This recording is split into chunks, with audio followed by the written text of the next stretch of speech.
السلام علیکم ورحمۃ اللہ وبرکاتہ۔ امید ہے اللہ کے فضل و کرم سے تمام ناظرین خیر و عافیت سے ہوں گے اور خوشحال ہوں گے۔ آج کا ہمارا وظیفہ ہے سورۃ کوثر کو ایک بار پڑھ لو۔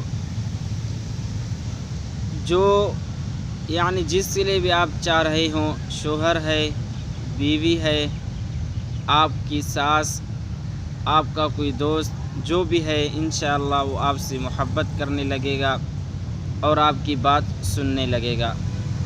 اکثر لوگوں کی کمنٹس وغیرہ آتے ہیں کہ ہم سے محبت نہیں کرتے گھر والے، ہمارا خیال نہیں رکھتے، تو پریشان حال ہوتے ہیں کہ ہم کیا کریں۔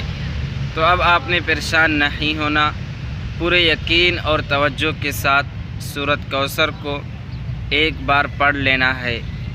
اس کے پڑھنے کے بعد دل ہی دل میں دعا کر لینی ہے جس سے آپ کو محبت کرنی ہے۔ انشاءاللہ ثم انشاءاللہ اللہ کے حکم سے ان کے دل میں محبت پیدا ہو جائے گی، وہ آپ کو عزت دیں گے اور آپ کا خیال رکھیں گے۔ یہ تو ہمارا آج کا مختصر سا ویڈیو، چاہتے ہیں آپ حضرات سے اجازت، ملیں گے اگلے ویڈیو میں۔ السلام علیکم ورحمۃ اللہ وبرکاتہ۔